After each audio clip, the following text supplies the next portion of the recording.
Greetings. We are back. We are going to talk through the requirements for the project on submitting a patent, trademark, or copyright application. So let me go ahead and switch over there. I would encourage you to, I have web browsers pulled up here and we're going to navigate through them. The first two are actually in one office, the Patent Trademark Office, and that is, if you will go to, as you see here, uspto.gov, uspto.gov, you will be able to, we're going to search, do a couple of things here. Number one, show you where you can search for existing trademarks and patents. Additionally, we are going to then find the paperwork that is required for this course, and the same paperwork that you would use if you were submitting an actual patent or trademark application. Okay, so you see here at the top of the site it says search for patents, search for trademarks. In a separate video we talked about the difference between patents, trademarks, and copyright. So now you should understand which section you will search through if you need to find a similar registration to something that you are looking to protect from a legal standpoint. So if it were a trademark, obviously you would click here, and we'll go ahead and go into that. We'll say search for trademarks. There's a number of sections here. Search options. What we will do, and this looks a little different from the last time that I searched it, it's much simpler, and actually that's a good thing. Excuse me. We'll do a basic word search, and let's say you can look for trademarks that are active, or what they call live. You can look for trademarks that are dead, or those that have either expired or the registrant has not renewed them for whatever reason. The product may not be in existence any longer, and they feel no need to protect the trademark, or for whatever reason they may have missed the renewal filing, was not aware that there is a renewal filing. And if that's not already clear, you should know that every few years you do, with a patent and trademark, trademark more often than patent and copyright, but there is a timetable with which you need to be aware for renewing the legal protection of those. And so just be familiar with what those are, and I'll try to have those covered in another video done by either me or through another source. So that's live and dead. You can also search for live and dead, plural, singular, and then here of course would be the field search that you can look for, or you can search for various terms. Let's say if we want to random word, can't spell, basketball. Okay, let's make sure that there's nothing else we need to search here or have marked. Okay, so we'll submit the query and wait for a moment. It actually works fairly quickly, and as you can see, there are 1,234 records that have the word basketball in them in the simplest form. And let's see, that made me think of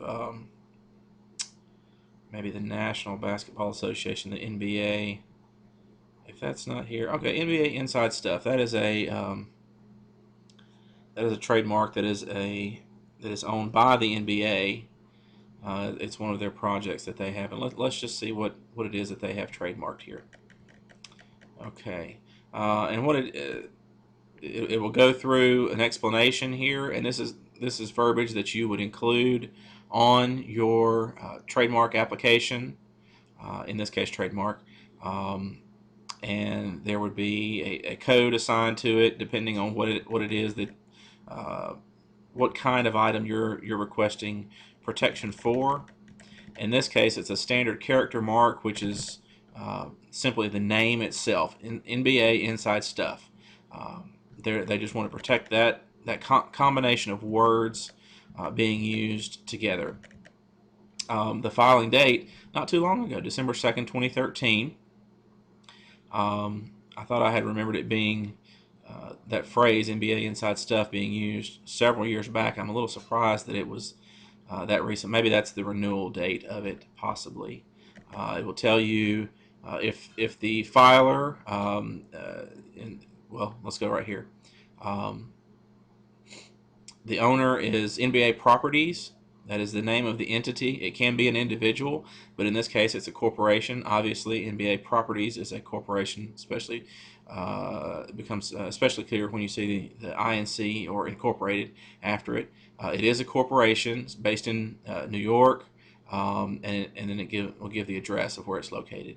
If they use an attorney, that will be listed here, and the attorney of record, Neil V. George. And if you wanted, you can look that person up and see what their specialty is, and that may be a way if you are looking for some help with filing. You may want to sort through a few trademark registrations to find some attorney names. Alternatively, you can go on the web and simply do a trademark search. That gives me an idea for a video. I think I will produce a video on how to search for attorneys for trademark that have a specialization in trademark or intellectual property in general. It does say that it is a service mark. We talk about that in another video. What is a service mark? What is a trademark? This is a service mark. And is it live or dead? Okay, so that gives just the basic information about this. And so if you were, the purpose of this would be is if you were looking to protect something with the words in combination, just as these are NBA Inside Stuff. If you wanted to trademark that, you would obviously go and do a search to see if someone else has already submitted application and been approved for legal protection of those words. And in this case, I'm out of luck. I can't trademark that phrase NBA Inside Stuff because someone already has that and it's registered with the Patent Trademark Office. Okay. All right. So let's go back out, and that tells you, or that shows you a little bit about how to search. And just out of curiosity, I would like to search for NBA. Since I'm on basketball now, we'll see there are probably a number. Wow, 1,448 records, and the finals. Hopefully, this will give me what it is. That yes, there we go.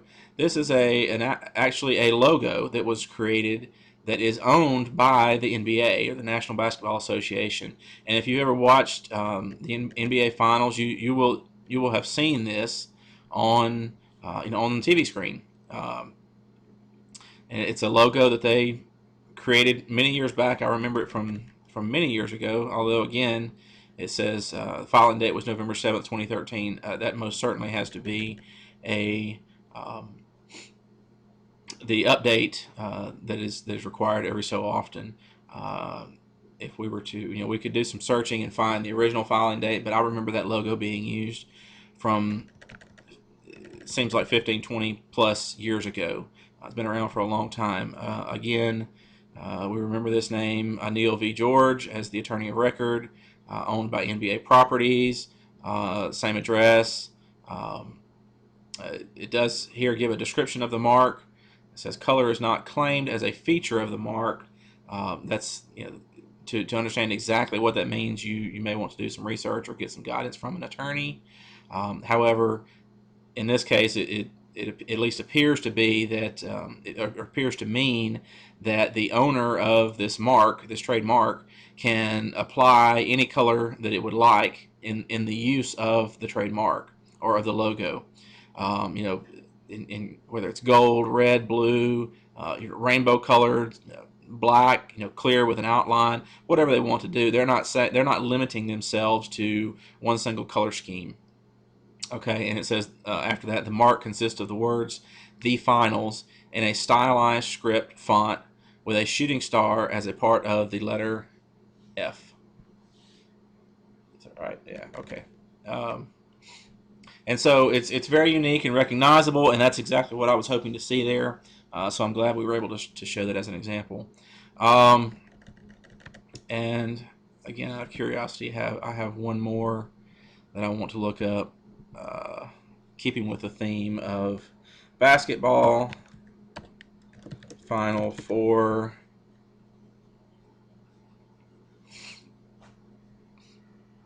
Okay, wow, a lot of records here. 58,000 records that have the phrase Final Four in it, and maybe I should make it search for exact. I'm putting quotation marks around it. Okay, it shows 37 records when I do that. And you can see over here to the side there's a column that shows whether the mark is active or live or dead, which means it's expired. Again, we talked about that earlier. So we've got the road to the Final Four, and let's see what they have on that mark. If they have anything, that may just be, yeah, that doesn't appear to be anything special, just usage of the words in sequence together, the road to the Final Four. So that phrase, or again, that is a service mark because there's no real logo associated with it. So, but the words, the road to the Final Four, if I were to try to use that in some publication, you know, in this case, the NCAA or the National Collegiate Athletic Association would have grounds to come after me, potentially, from a monetary standpoint. So that me understanding that, I know not to use those words, or if I do, that I'm in danger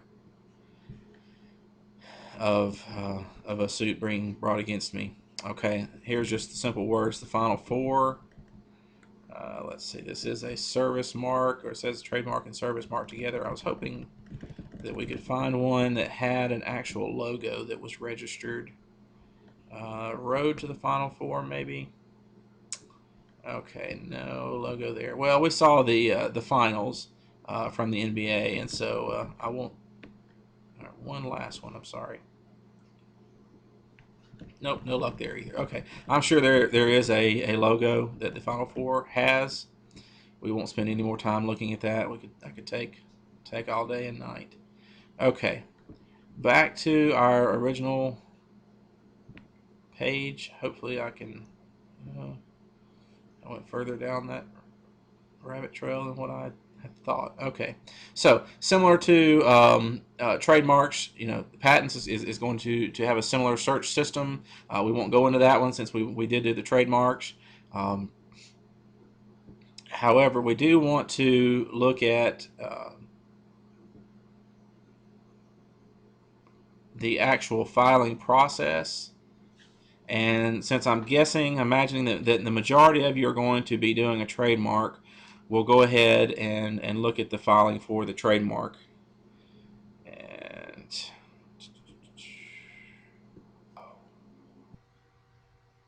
okay, as it turns out, it looks like the USPTO office has implemented a pretty good system for filing patents and trademarks online, and that's great. That's a great change from just a few years ago. However, for this project, you will need to be filing or you will need to be submitting the actual application filled out to me. You will not be turning this into the Patent Trademark Office. You will not be required to pay the fee that's indicated on the paperwork. So don't get concerned about that. I just want to see that you can go through the process, because my hope is that at some point in your life you will be protecting, from a legal standpoint, protecting some piece of intellectual property that either you or your business owns. Okay, so what we're going to do is it's a little bit more difficult to get to the actual forms that can be printed. However, it can be done. So what we're going to do is once you're on anywhere on the uspto.gov website, go to the search bar here and we'll say trademark forms PDF. Okay, enter there, and it will come up with a list of links. Should be the second one here that says its initial app is the end of the address, the initial application forms. Click that one, and you can actually do this electronically from here. This is as it says, this is the direct link to the electronic form that you would submit online. And if you read down here, it talks about the TEAS means Trademark Electronic Application System. And you've got TEAS Plus. It has a lower filing fee, but there's some extra requirements that come with that. It's a $50 lower filing fee. However, some additional information requirements or requirements that are needed there. What we want to do is we want to actually access one or the other of those, the PDF version, and that is what you see here. So I'm going to access the standard one. It says preview regular TEAS application form. So I'm going to click on that, and it will come up, and it gives the look as if it is the actual web page. It's got a link address or series of pages that were visited here in order to access the PDF of this. A little bit further down, you'll see. It'll scroll for me. Come on.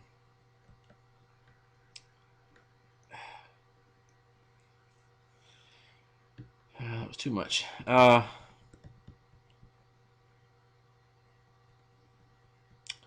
maybe it is further down. There was a radio button that asks if this was filed by an attorney, yes or no, and the yes radio button is already filled in. Maybe that was on the other one, the TEAS Plus, that I saw that. Regardless, and obviously browse and continue. You got some buttons here, the hyperlinks that appear as if they were at the bottom of a web page. That's fine. You're not going to be physically printing this and well, actually, you will need to print this and then have it scanned. No need to print it in color. It's much more costly to do that. So I don't want to. I'm not going to require that. However, I do want you to have printed this and fill in all of the necessary boxes, the bits of information. If you are, again, this is hypothetical. So if you are doing this on behalf of your hypothetical company, you don't have to have an actual company. That's fine. You would click corporation here is the entity type that actually owns this mark that is being submitted. The owner and the owner type, or the entity type down here. Just go through, and the majority of this information should be fairly obvious. There's actually a help video on the site for filling out the paperwork.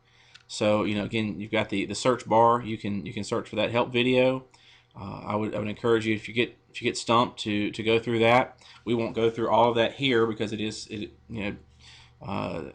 little bit time consuming, and it's something that if not needed, we don't want to include. But go through the application. There's a lot of information in here, kind of guiding you as to what to do and what's needed, what's required. It ends up there certainly is a as you go through it, you'll say, well, that's a fair amount of information that they need from me, and it looks like it would be, especially given the number of pages that the document actually is. However, It's not as overwhelming as it might seem, but that is the reason. Even still, that is the reason that I have pushed out the due date on this more towards the end of the semester, to give you some time to kind of go through it, get a feel for what it is that is requested here, and to be thinking of how you want to approach and tackle this issue. Okay, so with that, we'll go ahead and end the video. No need to scroll through everything here. If you have questions, certainly let me know. But I'm hoping, being future entrepreneurs as you are, that you will be able to figure quite a bit of this out on your own. Okay, and we'll end there.